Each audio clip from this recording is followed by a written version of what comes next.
உள்ள வாங்க. உங்களுக்கு என்ன பிரச்சனை? அது ஒன்றும் இல்லை டாக்டர். சளி இருந்துச்சு, மெடிக்கலில் சளி மாத்திரை போட்டேன். ஜுரம் இருந்துச்சுன்னு ஜுரம் மாத்திரை போட்டேன். அப்புறம் தலைவலிக்கு வலி மாத்திரை போட்டேன். எந்த மாத்திரை போட்டாலும் கேட்கல மேடம். அதான் உங்களை பார்க்கலான்னு வந்தேன். எல்லா மாத்திரையும் போட்டுட்டு அப்புறம் எங்க வந்தீங்க? இஷ்டத்துக்கு இப்படிலாம் போடக்கூடாது. ஒரு ஒரு உடம்பு ஒரு ஒரு மாதிரி இருக்கும். எப்பதான் திருந்த போறீங்களோ? எல்லாம் முத்தின ஸ்டேஜ்ல வந்துட்டு இந்த டாக்டர்கிட்ட வந்தா சரியில்லை, அந்த டாக்டர்கிட்ட வந்தா சரியில்லைன்னு வேற சொல்றது. மூச்சு நல்லா இழுத்து விடுங்க. நெஞ்சு பூரா சளி. ஊசி தான் போடணும். பேர் சொல்லுங்க.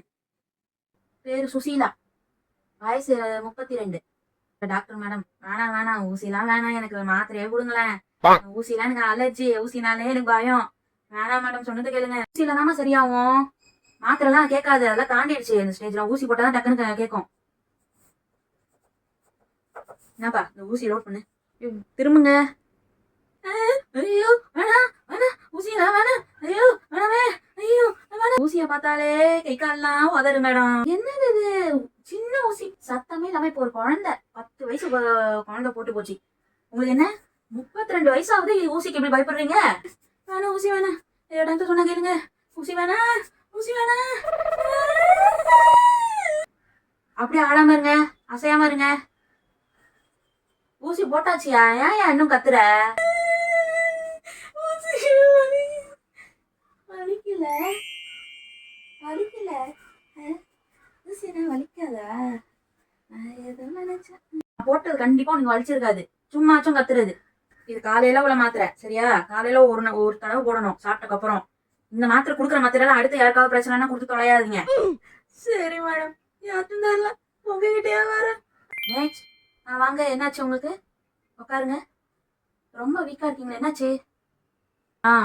ஒரே லூஸ் மோஷன் மேடம், நிக்க மாட்டேங்குது. லூஸ் மோஷனா? ஓ சரி, நான் ஒரு டேப்லெட் எழுதி தரேன், அது போடுங்க. மேடம், நான் தான் காலையில போனதை எடுத்துட்டு வந்திருக்கிறேன், பாக்குறீங்களா என்னன்னு? என்னங்க பாருங்க என்னன்னு. மோஷன் சாம்பிள் எடுத்துட்டு வந்திருக்கீங்களா? அதெல்லாம் நீங்க லேப்ல தாங்க கொடுக்கணும், நான் சொன்னா தானே கொடுக்கணும். ஏன் அதெல்லாம் எடுத்துட்டு வந்துருங்க? அப்ப இதெல்லாம் நீங்க பார்க்க மாட்டீங்களா? அப்ப யார்கிட்ட இதை கொடுக்கணும்? லேபா? அது எங்க இருக்கு? டெஸ்ட் எல்லாம் நான் எழுதி கொடுத்தாதான் கொடுக்கணும். இது என்ன நீங்க ஏந்திரீங்க, எடுத்து போங்க அதெல்லாம். வாப்பா, டிஸ்போஸ் பண்ணுவா. என்னங்க நீங்க எப்படி இருக்கீங்க? அப்ப இது வேணாமா மேடம்? சரி இந்தாப்பா. எவா அது வேணாமா? என்ன மாதிரி உங்களுக்கு பார்க்க தெரியாம அது படிக்கல போலங்க. சரி இந்தா, போட்டுரு, தூக்கி போட்டுரு. தண்ணி குடிங்க, அவ்வளவுதான். வேற என்ன? நான்வெஜ் ஏதாவது சாப்பிட்டுருப்பீங்க, அதனால அப்படி இருக்கும். நல்லா பச்சை சாப்பாடா சாப்பிடுங்க, காரசாரமா இல்லாம. உப்பு கொஞ்சம் கம்மி பண்ணிட்டு, தயிர், நல்ல ஃப்ரூட்ஸ் அதெல்லாம் கொஞ்சம் நல்லா சாப்பிடுங்க. நம்ம மேடம் காரசாரமா குழம்பு வச்சா தின்னதுல இருந்து தான் இப்படி வருது.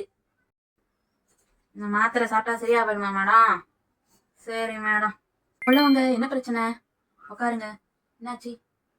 Hi doctor, I am Sanjay. எனக்கு உடம்புலலாம் எதுவும் ப்ராப்ளம் இல்லை. வெள்ளம் சொல்லுங்க, எப்படி சொல்றது, கேஸ் ட்ரபிளா இருக்கு மேடம். ஊருக்கே தெரியுற மாதிரி ரொம்ப சவுண்டா வருது, ஸ்மெல்லு தாங்கல. அதான் என்ன செய்யலாம்னு சொல்லிட்டு உங்ககிட்ட கேட்கலான்னு வந்தேன். மானத்தை வாங்குது மேடம். எங்க ஒர்க் பண்றீங்க? ஐடில ஒர்க் பண்றதுனால இந்த பீஸா பர்கர்லாம் அவாய்ட் பண்ண முடியல. எப்படியோ சாப்பிட்ற மாதிரி ஆயிடுது. மீட்டிங்ஸு, டீம் மீட்டிங்ஸு, இது மாதிரி பார்ட்டி இது மாதிரிலாம் போனாங்க, அதுதான் வச்சிருக்காங்க. அது நோன்னு சொல்ல முடியல, அதை தான் சாப்பிட்ற மாதிரி இருக்கு. ஐடினால கண்டிப்பா நீங்க நேரத்துக்கு தூங்க மாட்டீங்க, நேரத்துக்கு சாப்பிட முடியாது, நிறைய ஜங்க் ஃபுட் சாப்பிடுவீங்க. அதனால தான் வரணும் இருக்காது மேஜரா ப்ராப்ளமு. ஒன்றும் இல்லை, உங்களோட லைஃப் ஸ்டைலை கொஞ்சம் மாத்திக்கோங்க, அவ்வளோதான். இந்த பர்கர் பீஸாவெல்லாம் கொஞ்சம் நிறுத்தினாலே இந்த ப்ராப்ளம் போயிடுமே. நல்லா பிரிஸ்கா வாக்கிங் போங்க, டைம் கிடைக்கும் போதெல்லாம் கொஞ்சம் நல்லா ஹெல்த்தியான ஃபுட் சாப்பிடுங்க. எனக்கே நாத்தம் தாங்க முடியல. சாரி மேடம், வேணும்னு பண்ணல, அதுதான் எனக்கு பிரச்சனையே. புரியுது உங்க பிரச்சனை, இப்பதான் புரியுது. நினைச்சு ஃபீல் பண்ணாத நாளே இல்லாம என் ஒய்ஃப் டெய்லியும் கிண்டல் பண்ணி என்ன சாவடிக்கிறா டாக்டர். நீங்க இந்த ஜங்க் ஃபுட் எல்லாம் கட் பண்ணாலே போதும், அவ்வளவுதான். வேற ஒன்றும் பிரச்சனை கிடையாது, உங்களுக்கு பர்ஃபெக்டா இருக்கீங்க. இந்த சாப்பிட்ற விஷயத்த மட்டும் கொஞ்சம் மாத்துங்க, லைஃப் ஸ்டைல மாத்துங்க, அவ்வளவுதான். ஏதோ மோட்டிவேஷனா ஏதோ சொல்லியிருக்கீங்க, அதை கேட்டு இனிமே நடக்க பாக்குறேன்.